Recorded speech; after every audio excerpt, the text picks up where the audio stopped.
ओम श्री गणेशाय नमः। अथ श्री लक्ष्मीनारायण स्तोत्र। चक्रम विद्यावरघटगदा दर्पणं पद्मयुग्मं दोर्भिर्बिभ्रत्सुरुचिरतनुं मेघविद्युन्निभाभं गाढोत्कण्ठं विवशमनिशं पुण्डरीकाक्षलक्ष्म्योः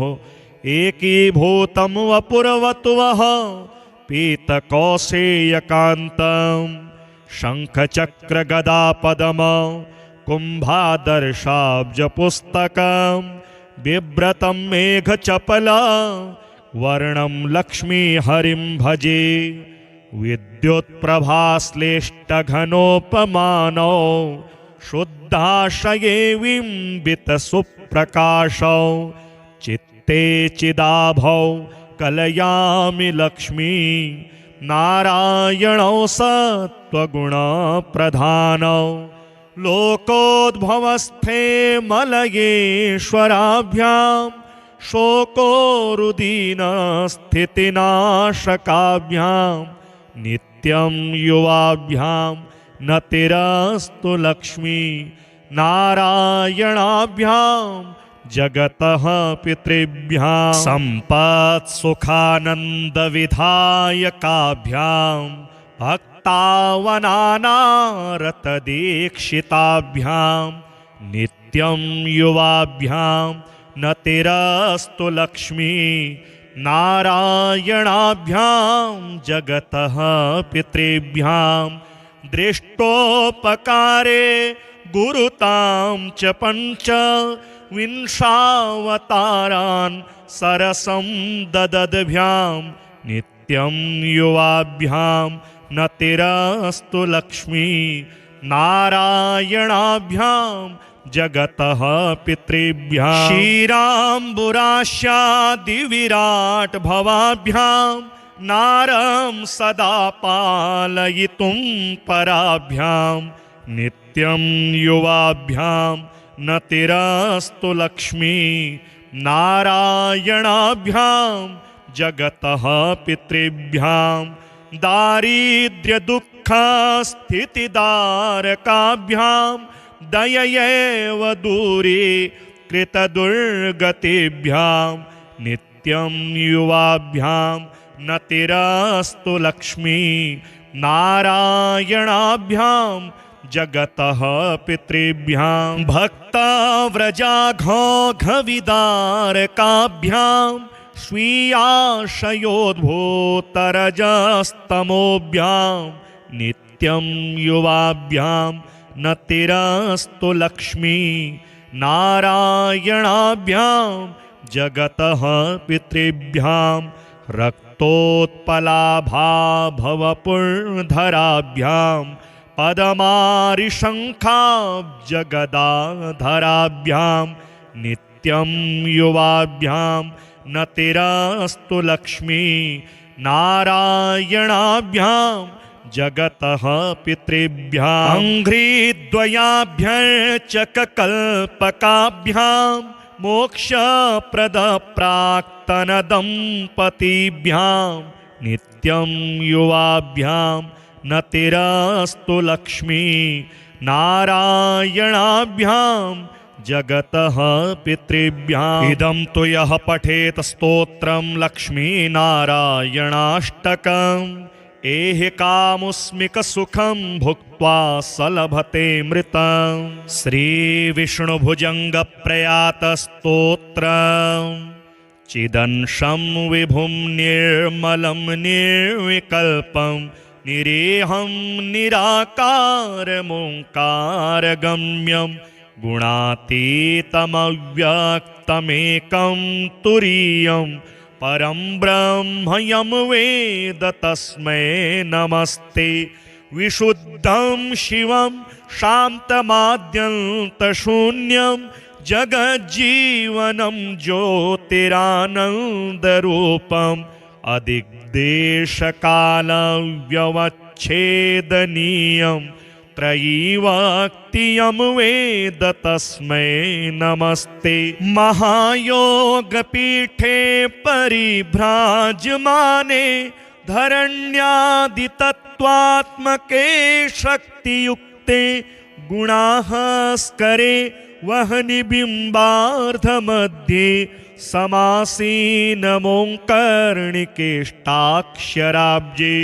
समानोद्दितानेकसूर्येन्दुकोटि प्रभापूरतुल्यद्युतिं दुर्निरीक्ष्यं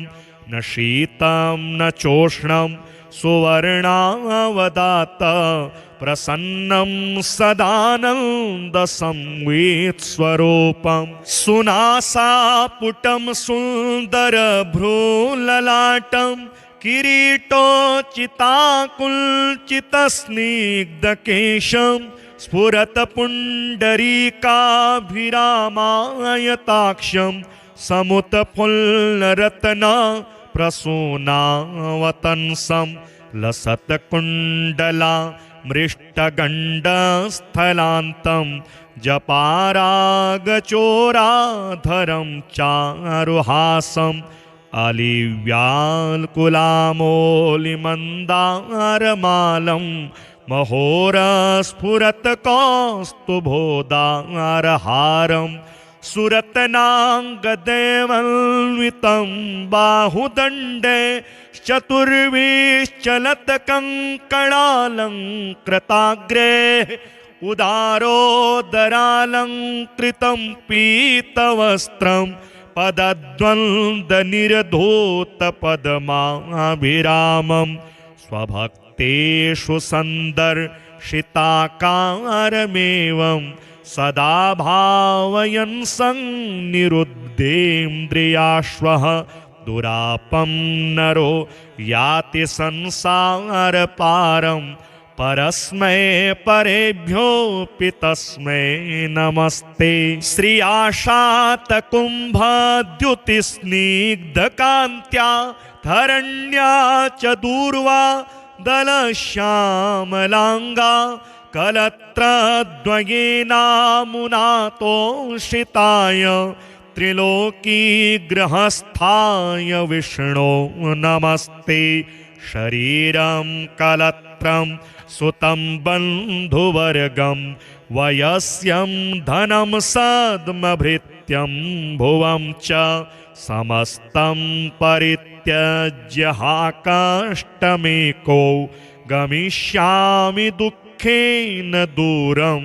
किलाहं। जरेयं पिशाचीव हा जीवतो मे वसामक्तिरक्तं च मांसं बलं च अहो देव सीदामि दीनानुकम्पिन् किमद्यापि हन्ता त्वयोदासितव्यं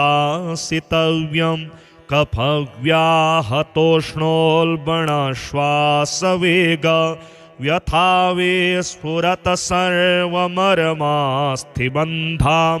विचिन्त्याहमन्त्यामसङ्ख्यामवस्थां बिभेमि प्रभो किं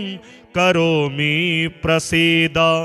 लपन्नच्युतानन्त गोविन्द विष्णो मुरारे हरे नाथ नारायणेति यथानुस्मरिष्यामि भक्त्या भवन्तं तथा मे दयाशील देव प्रसीद। भुजङ्गप्रयातं पठेद्यस्तु भक्त्या समाधाय चित्ते भवन्तं मुरारे समोहं विहायाशु युष्मत्प्रसादात् समाश्रित्य योगं व्रजत्यच्युतं त्वां। श्रीहरिशरणाष्टकम् ध्येयं वदन्ति शिवमेव हि केचिदन्ये शक्तिं गणेशमपरे तु दिवाकरं वै रूपैस्तुतैरपि विभासि यतस्त्वमेकस्तस्मात्त्वमेव शरणं मम शङ्खपाणि। नो सोदरो न जनको जननी न जाया नैवात्मजो न च कुलं विपुलं बलं वा सन्दृश्यते न किल कोऽपि सहायको मे तस्मात् त्वमेव शरणं मम शङ्खपाणे नोपासिता मदमपास्य मया महान्तस् तीर्थानि चास्तिकधिया नहि सेवितानि देवार्चनं च विधिवन्न कृतं कदापि तस्मात् त्वमेव शरणं मम शङ्खपाणे दुर्वासना मम सदा परिकर्षयन्ति चित्तं शरीरमपि रोगगणा दहन्ति सज्जीवनं च परहस्तगतं सदैव तस्मात् त्वमेव शरणं मम शङ्खपाणे पूर्वं कृतानि दुरितानि मया तु यानि स्मृत्वाखिलानि हृदयं परिकम्पते मे ख्याता च ते पतितपावनता तु यस्मात् तस्मात् त्वमेव शरणं मम शङ्खपाणे दुःखं जरा जनजं विविधाश्च रोगाः काकश्वसूकरजनिरनिरये च पातः तद्विस्मृतिः फलमिदं विततं हि लोके तस्मात् त्वमेव शरणं मम शङ्खपाणे नीचोऽपि पापवलितोऽपि विनिन्दितोऽपि ब्रूयात्तवाहमिति अस्तु किलैकवारं तं यच्छसीष निजलोकमिति व्रतं ते तस्मात् त्वमेव शरणं मम शङ्खपाणे वेदेषु धर्मवचनेषु तथागमेषु रामायणेऽपि च पुराणकदम्बके वा सर्वत्र सर्वविधिना गदितस्त्वमेव तस्मात् त्वमेव शरणं मम शङ्खपाणे चक्रं विद्यावरघटगदा दर्पणं पद्मयुग्मं दोर्भिर्बिभ्रत्सुरुचिरतनुं मेघविद्युन्निभाभं गाढोत्कण्ठं विवशमनिशं पुण्डरीकाक्षलक्ष्म्योः एकीभूतं वपुरवतुवः पीतकौसेयकान्तं शङ्खचक्रगदापदम कुम्भादर्शाब्जपुस्तकं बिभ्रतं मेघचपला वर्णं लक्ष्मीहरिं भजे विद्युत्प्रभाश्लेष्टघनोपमानौ शुद्धाशये बिम्बितसुप्रकाशौ चित्ते चिदाभौ कलयामि लक्ष्मी नारायणौ सत्त्वगुणप्रधानौ लोकोद्भवस्थे मलयेश्वराभ्यां शोकोरुदीनस्थितिनाशकाभ्यां नित्यं युवाभ्यां नतिरस्तु लक्ष्मी नारायणाभ्यां जगतः पितृभ्यां सम्पत्सुखानन्दविधायकाभ्यां भक्तावनानारतदीक्षिताभ्यां नित्यं युवाभ्यां नतिरस्तु लक्ष्मी नारायणाभ्यां जगतः पितृभ्यां दृष्टोपकारे गुरुतां च पञ्च विंशावतारान् सरसं ददद्भ्यां नित्यं युवाभ्यां नतिरस्तु लक्ष्मी नारायणाभ्यां जगतः पितृभ्यां क्षीराम्बुराशादिविराट् भवाभ्यां नारं सदा पालयितुं पराभ्यां नित्यं युवाभ्यां नतिरस्तु लक्ष्मी नारायणाभ्यां जगतः पितृभ्यां दारिद्र्यदुःखस्थितिदारकाभ्यां दययैव दूरी कृतदुर्गतिभ्यां नित्यं युवाभ्यां नतिरस्तु लक्ष्मी नारायणाभ्यां जगतः पितृभ्यां भक्तव्रजाघोघविदारकाभ्यां स्वीयाशयोद्भूतरजस्तमोभ्यां नित्यं युवाभ्यां न तिरस्तु लक्ष्मी नारायणाभ्यां जगतः पितृभ्यां रक्तोत्पलाभाभवपुर्धराभ्यां पदमारिशङ्खाब्जगदाधराभ्यां नित्यं युवाभ्यां न तिरस्तु लक्ष्मी नारायणाभ्यां जगतः पितृभ्यां अङ्घ्रिद्वयाभ्यर्चककल्पकाभ्यां मोक्षप्रदप्राक्तनदम्पतीभ्यां नित्यं युवाभ्यां न तिरस्तु लक्ष्मी नारायणाभ्यां जगतः पितृभ्याम् इदं तु यः पठेत स्तोत्रं लक्ष्मीनारायणाष्टकम् एहि कामुस्मिकसुखं भुक्त्वा सलभते मृतं श्रीविष्णुभुजङ्गप्रयातस्तोत्रम् चिदंशं विभुं निर्मलं निर्विकल्पं निरेहं निराकारमोङ्कारगम्यं गुणातीतमव्यक्तमेकं तुरीयं परं ब्रह्मयं वेद तस्मै नमस्ते विशुद्धं शिवं शान्तमाद्यन्तशून्यं जगज्जीवनं ज्योतिरानन्दरूपम् अधिग्देशकालव्यवच्छेदनीयं त्रयीवाक्तियं वेद तस्मै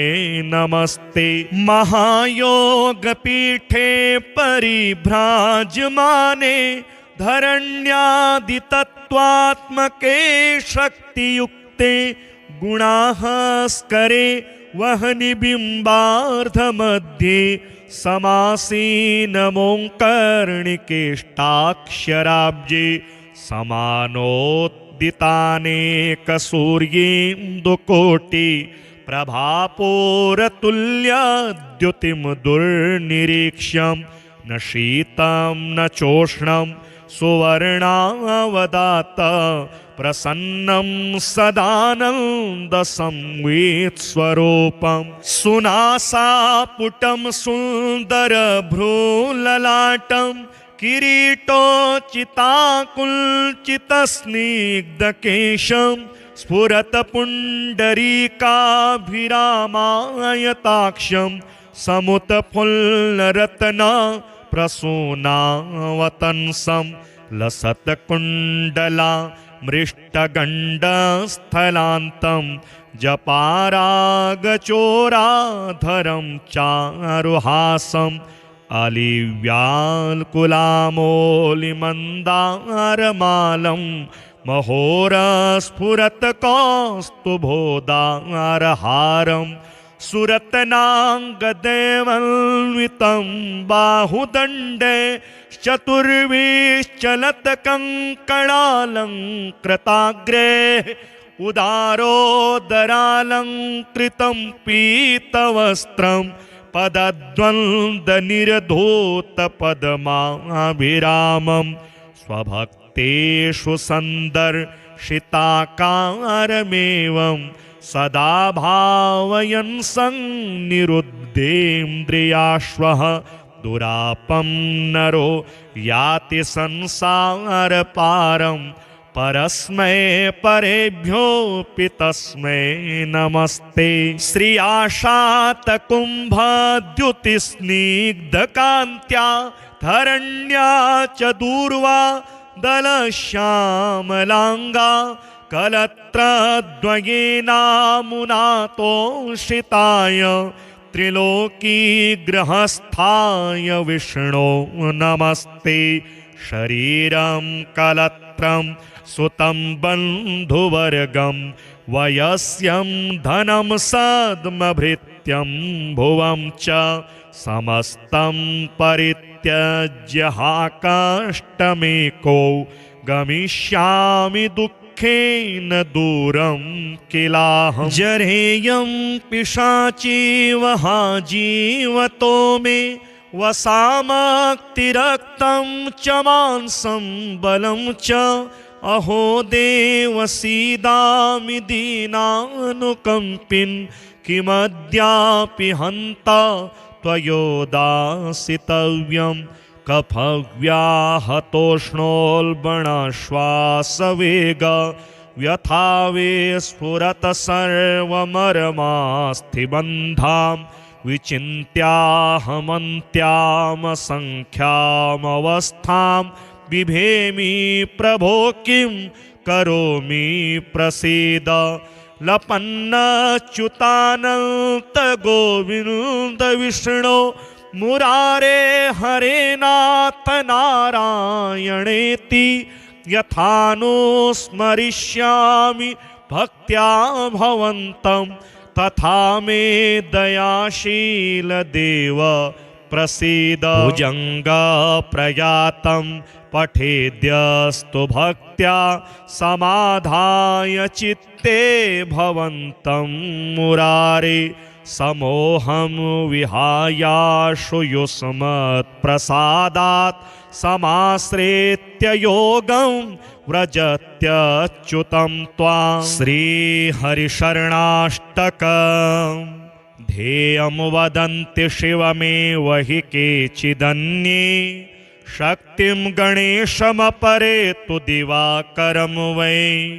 रूपैस्तुतैरपि विभासि यतस्त्वमेकस्तस्मात्त्वमेव शरणं मम शङ्खपाणि नो सोदरो न जनको जननी न जाया नैवात्मजो न च कुलं विपुलं बलं वा सन्दृश्यते न किल कोऽपि सहायको मे तस्मात्त्वमेव शरणं मम शङ्खपाणि नोपासिता मदमपास्य मया महान्तस्तीर्थानि चास्ति कधिया न हि सेवितानि देवार्चनं च विधिवन्न कृतं कदापि तस्मात्त्वमेव शरणं मम शङ्खपाणि दुर्वासना मम सदा परिकर्षयन्ति चित्तं शरीरमपि रोगगणा दहन्ति सज्जीवनं च परहस्तगतं सदैव तस्मात्त्वमेव शरणं मम शङ्खपाणि पूर्वं कृतानि दुरितानि मया तु यानि स्मृत्वाखिलानि हृदयं परिकम्पते मे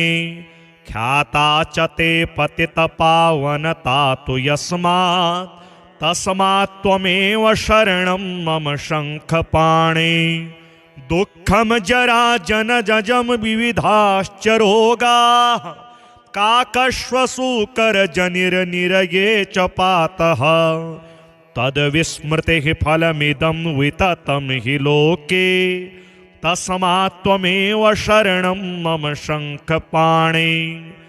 नीचोऽपि पापवलितोऽपि विनिन्दितोऽपि ब्रूयात्तवाहमिति अस्तु किलैकवारं तं यच्छसीष निजलोकमिति व्रतं ते तस्मात्त्वमेव शरणं मम शङ्खपाणि वेदेषु धर्मवचनेषु तथागमेषु रामायणेऽपि च पुराणकदम्बके वा सर्वत्र सर्वविधिना गदितस्त्वमेव तस्मात्त्वमेव शरणं मम शङ्खपाणि चक्रं विद्यावरघटगदा दर्पणं पद्मयुग्मं दोर्भिर्बिभ्रत्सुरुचिरतनुं मेघविद्युन्निभाभं गाढोत्कण्ठं विवशमनिशं पुण्डरीकाक्षलक्ष्म्योः एकीभूतं वपुरवतुवः पीतकौसेयकान्तं शङ्खचक्रगदापदम कुम्भादर्शाब्जपुस्तकं बिभ्रतं मेघचपला वर्णं लक्ष्मीहरिं भजे विद्युत्प्रभाश्लेष्टघनोपमानौ शुद्धाशये बिम्बितसुप्रकाशौ चित्ते चिदाभौ कलयामि लक्ष्मी नारायणौ सत्त्वगुणप्रधानौ लोकोद्भवस्थे मलयेश्वराभ्यां शोकोरुदीनस्थितिनाशकाभ्यां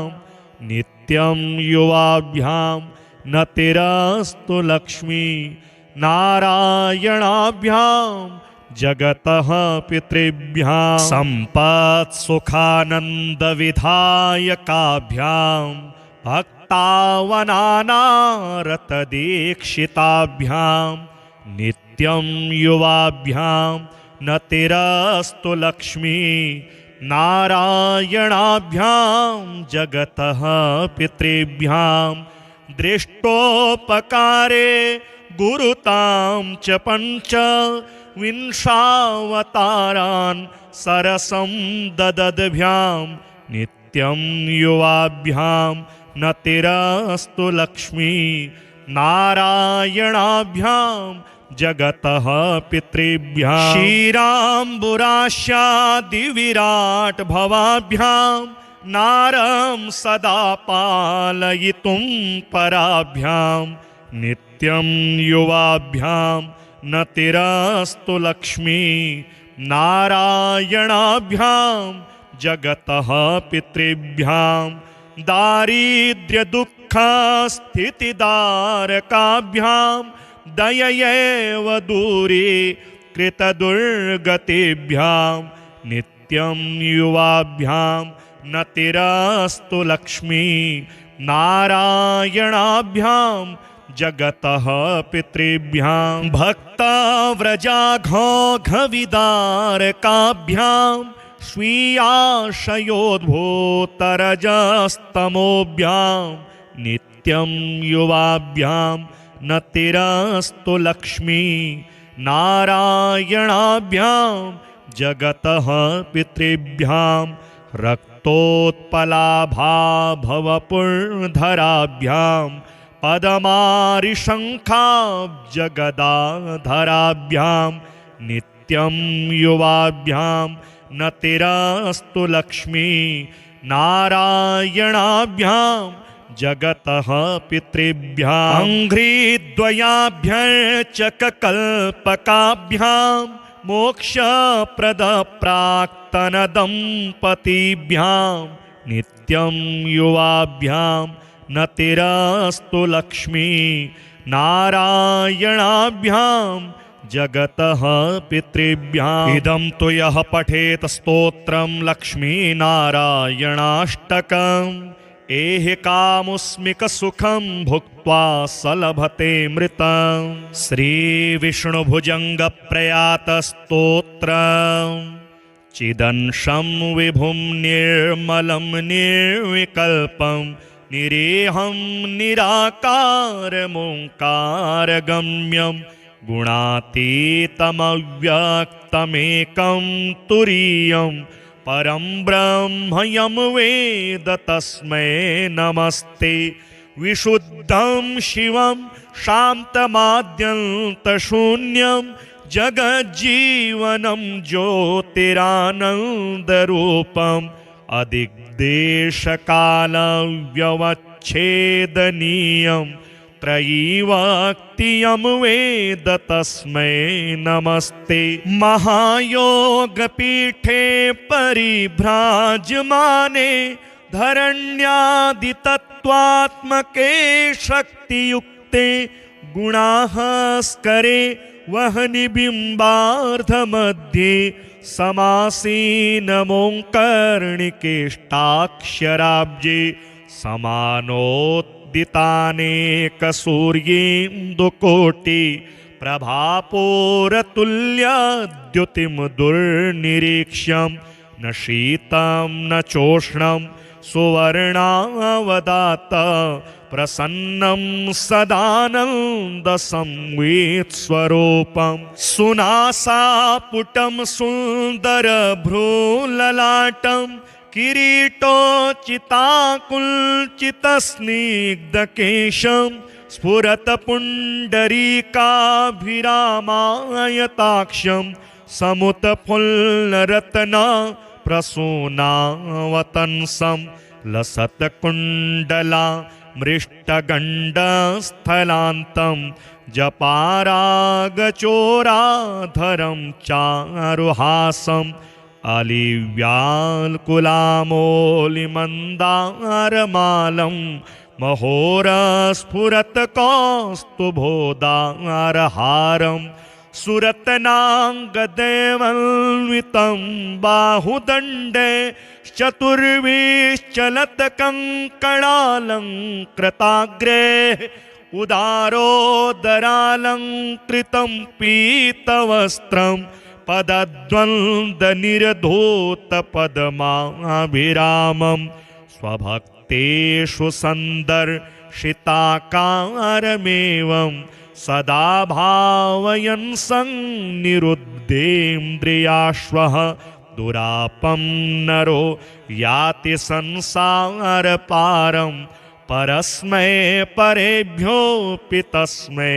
नमस्ते। श्रियाशातकुम्भद्युतिस्निग्धकान्त्या धरण्या च दूर्वा दलश्यामलाङ्गा कलत्रद्वयेनामुनातोषिताय त्रिलोकीगृहस्थाय विष्णो नमस्ते। शरीरं कलत्रं सुतं बन्धुवर्गं वयस्यं धनं सद्मभृत्यं भुवं च समस्तं परित्यज्य हा कष्टमेको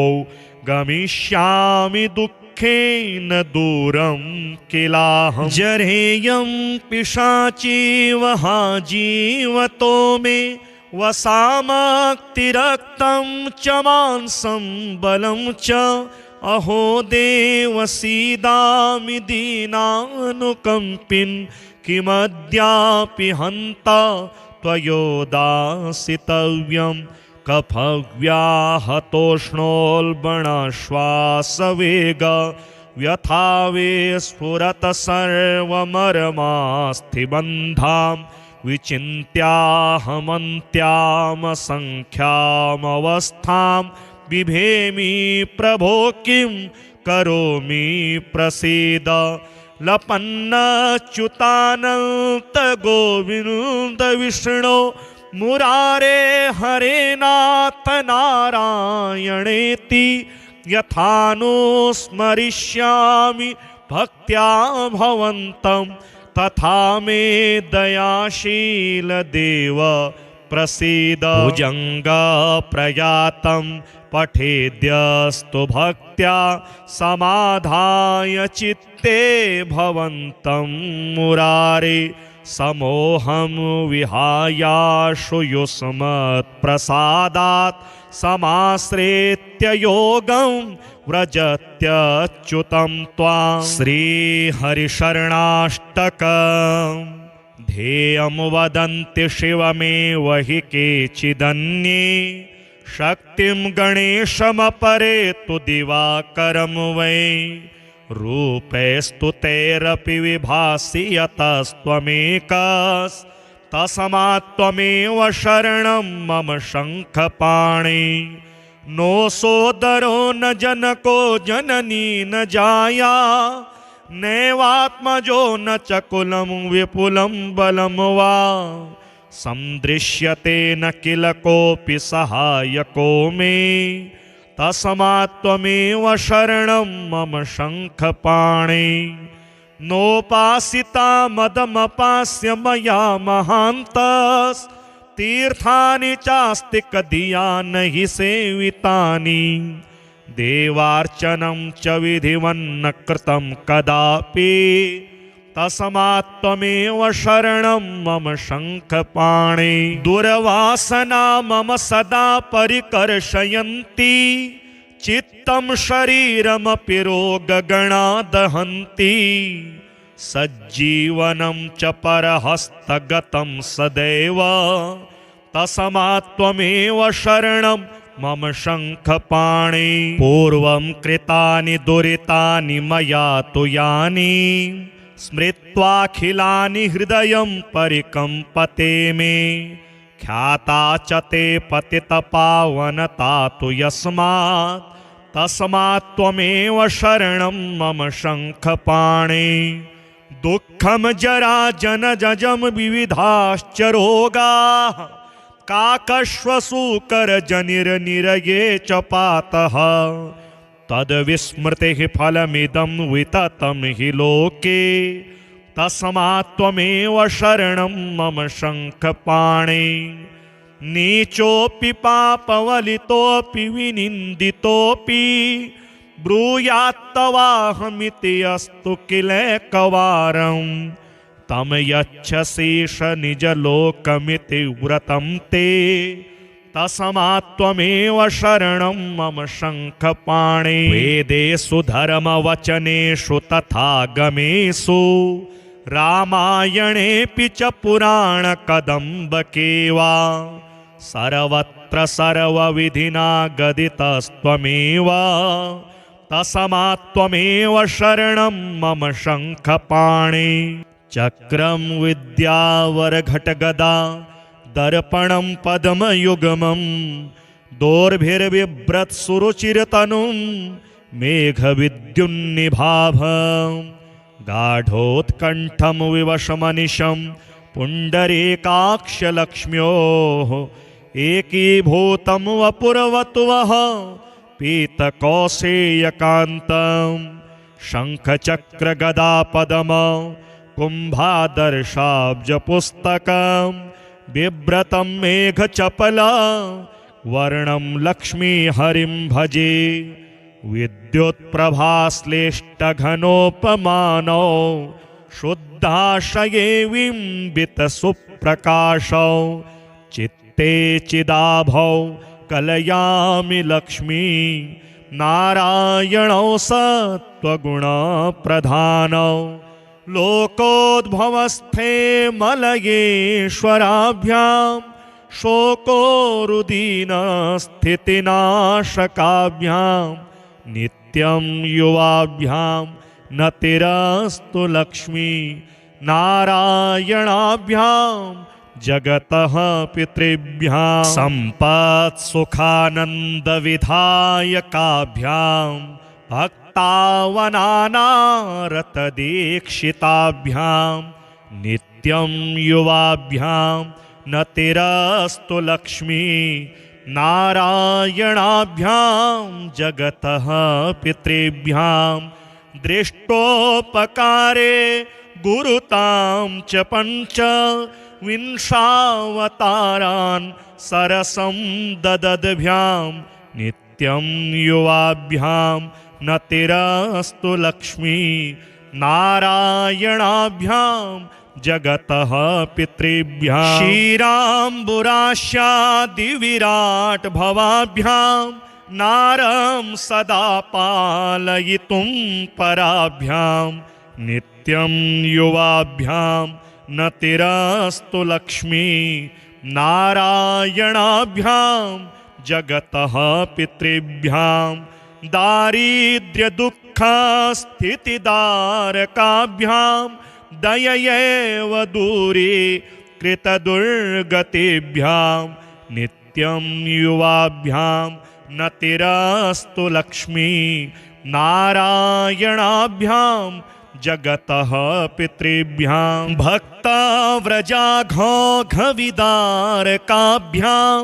स्वीयाशयोद्भूतरजस्तमोभ्यां नित्यं युवाभ्यां नतिरस्तु लक्ष्मी नारायणाभ्यां जगतः पितृभ्यां रक्तोत्पलाभाभवपुर्धराभ्यां पदमारिशङ्खाब्जगदाधराभ्यां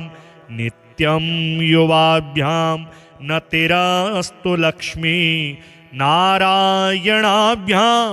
जगतः पितृभ्यां अङ्घ्रिद्वयाभ्यर्चककल्पकाभ्यां मोक्षप्रदप्राक्तनदम्पतिभ्यां नित्यं युवाभ्यां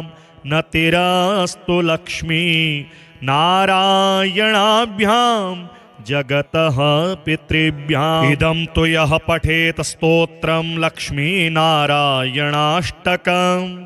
एहि कामुस्मिकसुखं भुक्त्वा स लभते मृतम् श्रीविष्णुभुजङ्गप्रयातस्तोत्रम्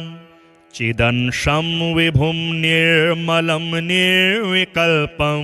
निरेहं निराकारमोङ्कारगम्यं गुणातीतमव्यक्तमेकं तुरीयं परं ब्रह्म यं वेद तस्मै नमस्ते विशुद्धं शिवं शान्तमाद्यन्तशून्यं जगज्जीवनं ज्योतिरानन्दरूपम् अधिग्देशकालव्यवच्छेदनीयं त्रयीवाक्तियं वेद तस्मै नमस्ते महायोगपीठे परिभ्राजमाने धरण्यादितत्त्वात्मके शक्तियुक्ते गुणास्करे वह्निबिम्बार्धमध्ये समासीनमोङ्कर्णिकेष्टाक्षराब्जे समानोद्दितानेकसूर्येन्दुकोटि प्रभापूरतुल्यद्युतिं दुर्निरीक्ष्यं न शीतं न चोष्णं सुवर्णावदात प्रसन्नं सदानन्दसंवेत्स्वरूपं सुनासापुटं सुन्दरभ्रूललाटं किरीटोचिताकुल्चितस्निग्धकेशं स्फुरत्पुण्डरीकाभिरामायताक्षं समुत्फुल्लरत्ना प्रसूनावतंसं लसत्कुण्डला मृष्टगण्डस्थलान्तं जपारागचोराधरं चारुहासम् अलिव्याल्कुलामोलिमन्दारमालं महोरस्फुरत्कौस्तुभोदारहारं सुरत्नाङ्गदेवन्वितं बाहुदण्डे चतुर्विश्चलत्कङ्कणालङ्कृताग्रे उदारोदरालङ्कृतं पीतवस्त्रं पदद्वन्द्वनिर्धूतपद्माभिरामं स्वभक्तेषु सन्दर्शिताकारमेवं सदा भावयन् सन्निरुद्धेन्द्रियाश्वः दुरापं नरो याति संसारपारं परस्मै परेभ्योऽपि तस्मै नमस्ते श्रियाशातकुम्भद्युतिस्निग्धकान्त्या धरण्या च दूर्वा दलश्यामलाङ्गा कलत्रद्वयेनामुनातोषिताय त्रिलोकीगृहस्थाय विष्णो नमस्ते शरीरं कलत्रं सुतं बन्धुवर्गं वयस्यं धनं सद्मभृत्यं भुवं च समस्तं परित्यज्य हा कष्टमेको गमिष्यामि दुःखेन दूरं किलाहं जरेयं पिशाचीव हा जीवतो मे वसामक्तिरक्तं च मांसं बलं च अहो देव सीदामि दीनानुकम्पिन् किमद्यापि हन्ता त्वयोदासितव्यं कफव्याहतोष्णोल्बणश्वासवेग व्यथावे स्फुरत सर्वमर्मास्थिबन्धां विचिन्त्याहमन्त्यामसङ्ख्यामवस्थां बिभेमि प्रभो किं करोमि प्रसीद लपन्नच्युतानन्त गोविन्द विष्णो मुरारे हरे नाथ नारायणेति यथानुस्मरिष्यामि भक्त्या भवन्तं तथा मे दयाशील देव प्रसीद। भुजंग प्रयातं पठेद्यस्तु भक्त्या समाधाय चित्ते भवन्तं मुरारे समोहं विहायाशु युष्मत्प्रसादात् समाश्रित्य योगं व्रजत्यच्युतं त्वां। श्रीहरिशरणाष्टकम् ध्येयं वदन्ति शिवमेव हि केचिदन्ये शक्तिं गणेशमपरे तु दिवाकरं वै रूपैस्तु तैरपि विभासि यतस्त्वमेकस्तस्मात्त्वमेव शरणं मम शङ्खपाणि। नो सोदरो न जनको जननी न जाया नैवात्मजो न च कुलं विपुलं बलं वा सन्दृश्यते न किल कोऽपि सहायको मे तस्मात्त्वमेव शरणं मम शङ्खपाणि। नोपासिता मदमपास्य मया महान्तस्तीर्थानि चास्ति कधिया न हि सेवितानि देवार्चनं च विधिवन्न कृतं कदापि तस्मात्त्वमेव शरणं मम शङ्खपाणि। दुर्वासना मम सदा परिकर्षयन्ति चित्तं शरीरमपि रोगगणा दहन्ति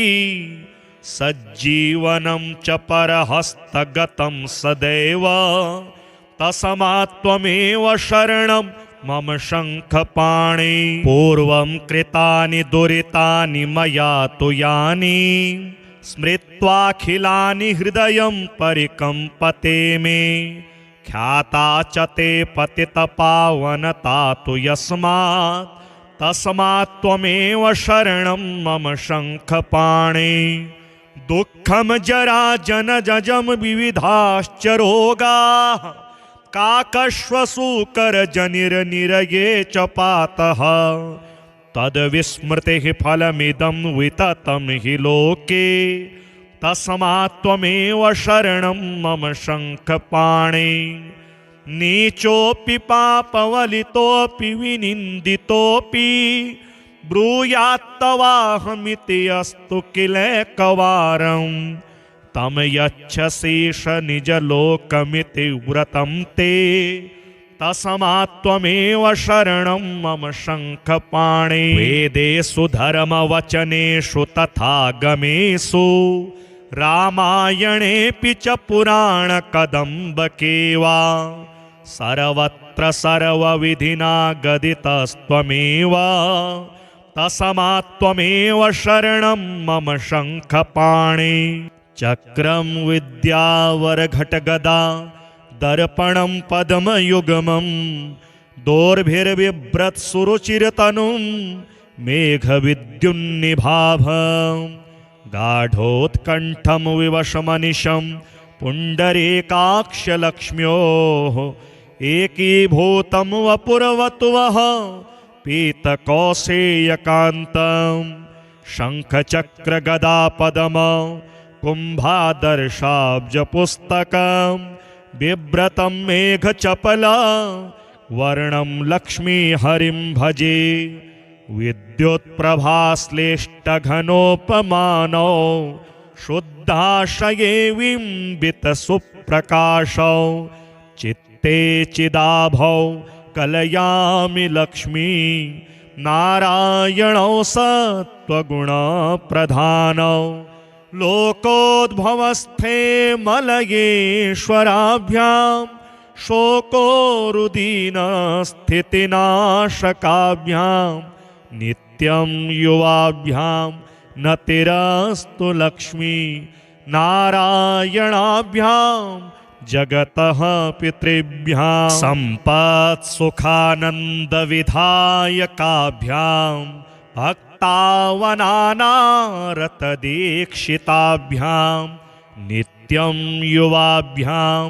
नतिरस्तु लक्ष्मी नारायणाभ्यां जगतः पितृभ्यां दृष्टोपकारे गुरुतां च पञ्च विंशावतारान् सरसं ददद्भ्यां नित्यं युवाभ्यां नतिरस्तु लक्ष्मी नारायणाभ्यां जगतः पितृभ्यां क्षीराम्बुरास्यादिविराट् भवाभ्यां नारं सदा पालयितुं पराभ्यां नित्यं युवाभ्यां नतिरस्तु लक्ष्मी नारायणाभ्यां जगतः पितृभ्यां दारिद्र्यदुःखस्थितिदारकाभ्यां दययैव दूरीकृतदुर्गतिभ्यां नित्यं युवाभ्यां नतिरस्तु लक्ष्मी नारायणाभ्यां जगतः पितृभ्यां भक्तव्रजाघोघविदारकाभ्यां स्वीयाशयोद्भूतरजस्तमोभ्यां नित्यं युवाभ्यां नतिरस्तु लक्ष्मी नारायणाभ्यां जगतः पितृभ्यां रक्तोत्पलाभाभवपुर्धराभ्यां पदमारिशङ्खाब्जगदाधराभ्यां नित्यं युवाभ्यां नतिरस्तु लक्ष्मी नारायणाभ्यां जगतः पितृभ्यां अङ्घ्रिद्वयाभ्यर्चककल्पकाभ्यां मोक्षप्रदप्राक्तनदम्पतिभ्यां नित्यं युवाभ्यां नतिरस्तु लक्ष्मी नारायणाभ्यां जगतः पितृभ्याम् इदं तु यः पठेत स्तोत्रं लक्ष्मीनारायणाष्टकम् एहि कामुस्मिकसुखं भुक्त्वा स लभते मृतं श्रीविष्णुभुजङ्गप्रयातस्तोत्रम् चिदंशं विभुं निर्मलं निर्विकल्पं निरेहं निराकारमोङ्कारगम्यं गुणातीतमव्यक्तमेकं तुरीयं परं ब्रह्मयं वेद तस्मै नमस्ते विशुद्धं शिवं शान्तमाद्यन्तशून्यं जगज्जीवनं ज्योतिरानन्दरूपम्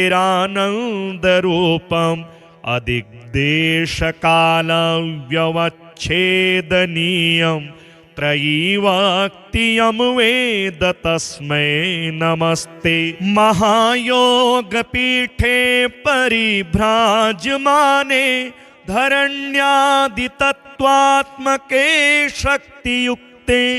गुणास्करे वह्निबिम्बार्धमध्ये समासीनमोङ्कर्णिकेष्टाक्षराब्जे समानोद्दितानेकसूर्येन्दुकोटि प्रभापूरतुल्यद्युतिं दुर्निरीक्ष्यं न शीतं न चोष्णं सुवर्णावदात प्रसन्नं सदानन्दसंवित्स्वरूपं सुनासापुटं सुन्दरभ्रूललाटं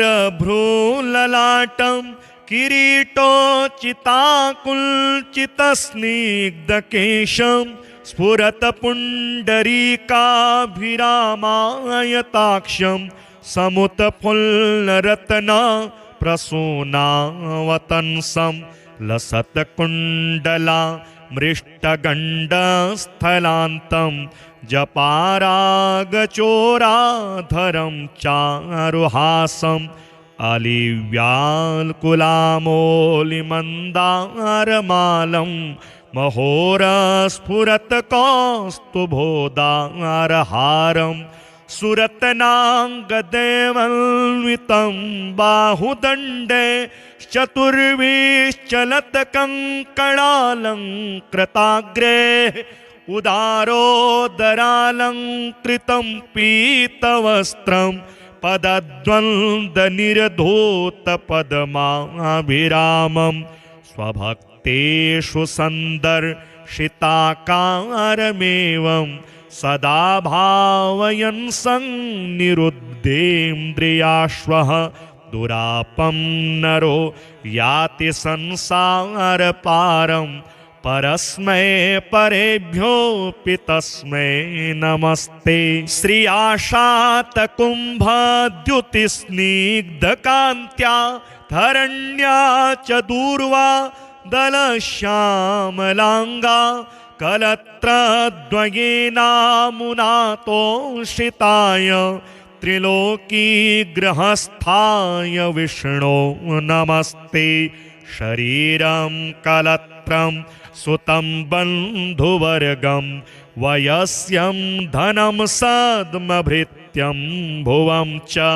समस्तं परित्यज्य हा कष्टमेको गमिष्यामि दुःखेन दूरं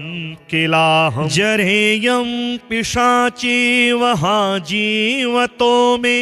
वसामक्तिरक्तं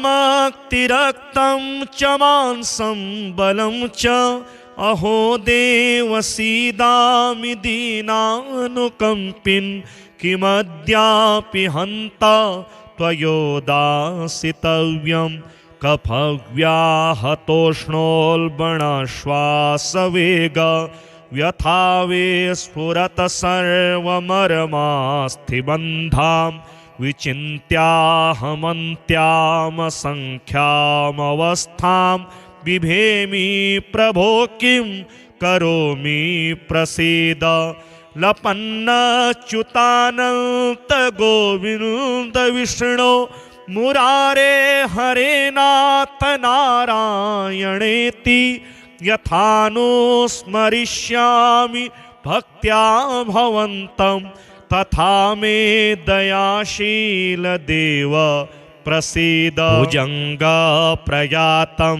पठेद्यस्तु भक्त्या समाधाय चित्ते भवन्तं मुरारे समोहं विहायाशु युष्मत्प्रसादात् समाश्रित्य योगं व्रजत्यच्युतं त्वां। श्रीहरिशरणाष्टकं ध्येयं वदन्ति शिवमेव हि केचिदन्ये शक्तिं गणेशमपरे तु दिवाकरं वै रूपैस्तुतैरपि विभासि यतस्त्वमेकस्तस्मात्त्वमेव शरणं मम शङ्खपाणि। नो सोदरो न जनको जननी न जाया नैवात्मजो न च कुलं विपुलं बलं वा सन्दृश्यते न किल कोऽपि सहायको मे तस्मात्त्वमेव शरणं मम शङ्खपाणि। नोपासिता मदमपास्य मया महान्तस्तीर्थानि चास्ति कधिया न हि सेवितानि देवार्चनं च विधिवन्न कृतं कदापि तस्मात्त्वमेव शरणं मम शङ्खपाणि। दुर्वासना मम सदा परिकर्षयन्ति चित्तं शरीरमपि रोगगणा दहन्ति सज्जीवनं च परहस्तगतं सदैव तस्मात्त्वमेव शरणं मम शङ्खपाणि। पूर्वं कृतानि दुरितानि मया तु यानि स्मृत्वाखिलानि हृदयं परिकम्पते मे ख्याता च ते पतितपावनता तु यस्मात् तस्मात्त्वमेव शरणं मम शङ्खपाणि। दुःखं जरा जनजं विविधाश्च रोगाः काकश्वसूकरजनिर्निरये च पातः तद्विस्मृतिः फलमिदं विततं हि लोके तस्मात् त्वमेव शरणं मम शङ्खपाणे। नीचोऽपि पापवलितोऽपि विनिन्दितोऽपि ब्रूयात्तवाहमिति अस्तु किलैकवारं। तं यच्छसीष निजलोकमिति व्रतं ते। तस्मात् त्वमेव शरणं मम शङ्खपाणे। वेदेषु धर्मवचनेषु तथागमेषु रामायणेऽपि च पुराणकदम्बके वा सर्वत्र सर्वविधिना गदितस्त्वमेव। तस्मात् त्वमेव शरणं मम शङ्खपाणे।